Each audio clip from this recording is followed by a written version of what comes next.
ভাই বিশ্বাস করেন, আমি কি আতিফ আসলামের কনসার্টে যে যাই নাই, আতিফ আসলামের কনসার্টে না যাই কি আমি কি পাপ করছি? ভাই আমি খালি 2 দিন ধরে দেখতেছি ফেসবুকে এবং ইউটিউবে সকলে ঝড় তুলছে। ফেসবুক এবং ইউটিউব দুই জায়গায় খালি ঢোকাই যাচ্ছে না। সকলে দেখতেছি যারা কনসার্টে গেছে তারা ভিডিও করছে, ভিডিওগুলো স্টোরি দিচ্ছে, ভিডিওগুলো পোস্ট করতেছে, ভিডিওগুলো শেয়ার দিচ্ছে। ভাই আপনারা কি শুরু করছেন? ফেসবুকেও ঝড় তুলছেন, ইউটিউবেও ঝড় তুলছেন। খালি যেখানেই যাই সেখানেই খালি আতিফ আসলাম, যেখানেই যাই সেখানে খালি আতিফ আসলামের কনসার্ট, যেখানেই যাচ্ছি সেখানেই শুধু আতিফ আসলামের গান, যেখানেই যাচ্ছি সেখানে শুধু আতিফ আসলামের শেয়ার। খালি সকলেই খালি আতিফ আসলামকে নিয়ে পড়ে আছে। ভাই দেখেন, আপনারা গেছেন ঠিক আছে, তো আমরা যারা যাই নাই আমরা কি পাপ করছি?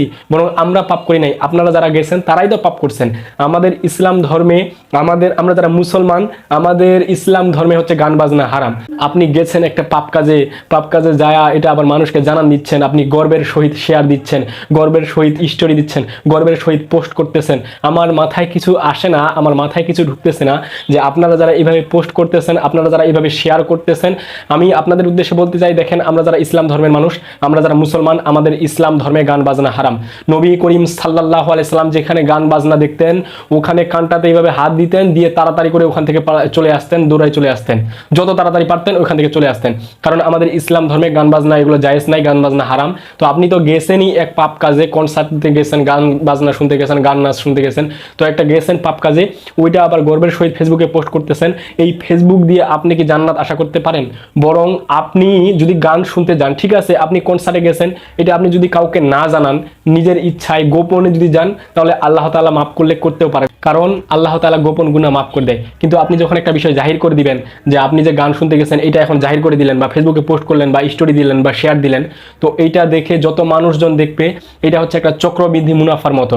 সাপোজ ধরেন আমি একটা গান শেয়ার করলাম, আমার ওই বন্ধু একটা ওটা লাইক করলো, কমেন্ট করলো, বা ওটা শেয়ার করলো, ও থেকে আরেকজন দেখলো, ও যে পাপগুলো পাবে ওই সমপরিমাণ পাপ আমার হবেই। তার মানে দেখেন, আমি একটা জিনিস শেয়ার করলাম, ওই থেকে আরেকজন ইন্সপায়ার হয়ে, মানে উদ্দীপনা পাইলো, ওইটা থেকে আরেকজন শেয়ার করলো, ও যে সমপরিমাণ পাপ হবে ওর সমপরিমাণ পাপ আমার আমলনামায় যোগ হবে। এইভাবে ও আবার যদি শেয়ার দেয়, ও থেকে যে মানুষ দেখবে, ওই থেকে ওই দেখবে, এইভাবে চলতে থাকবে। তারা যতটা পাপ করবে ওই সমপরিমাণ পাপ আমার আমলনামায় যোগ হবে। কারণ জিনিসটা মূল হতা হচ্ছে আমি, জিনিসটা আমি যেহেতু এটাকে চালু করছি, আমার কারণেই এই জিনিসটা শুরু হয়েছে, ওই জন্য ওরা যে পাপ করবে ওই পাপের সমপরিমাণ পাপ আমারও আমলনামায় চলে আসবে, কারণ আমার থেকে যেহেতু এই বিষয়টা শুরু হয়েছে। তো আমি বুঝি না যে আমরা যারা যুবক, আমার মতো যারা যুবক, এরা মানে এই পাপগুলাকে এত ইজিলি করে নিচ্ছে কেন? মানে এগুলা আমরা মানতে কষ্ট হচ্ছে হয়তো বা আমাদের, যে আমাদের ইসলাম ধর্মে যে আমাদের যে গান শোনা হারাম, আমরা যারা মুসলমান, আমাদের যে গান শোনা হারাম, এগুলো আমরা সহজ করে ফেলতেছি। এগুলা সহজ বিষয় নয়, আপনি করতেছেন পাপ, এগুলাকে সহজ করা যাবে না। তো আমি এতক্ষণ ধরে আপনাদেরকে যেগুলো বুঝাইলাম, যে আপনার ফেসবুক চাইলে আপনাকে জান্নাতে নিতে পারে। আপনি যদি ফেসবুকে কুরআন তেলাওয়াতগুলা শেয়ার দেন, আপনি যদি ফেসবুকে ওয়াজ মাহফিল শেয়ার দেন, আপনি যদি ফেসবুকে ভালো ভালো ছবি পোস্ট করেন, তাহলে এটা আপনার জন্য জান্নাতের কারণ হবে।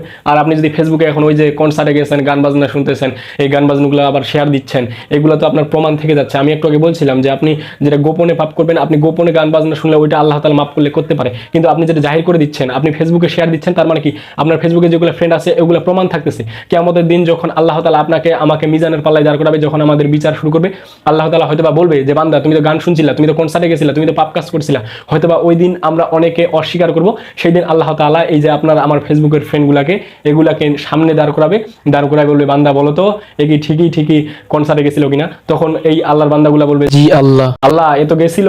ঠিক, আপনি ঠিক বলছেন, এই বান্দা, আপনার এই বান্দা আমার এই ফেসবুক ফ্রেন্ড, সে কনসার্টে গেছিল, কনসার্টে গিয়ে সে আবার ফেসবুকে কি করছে, পোস্ট করছিল।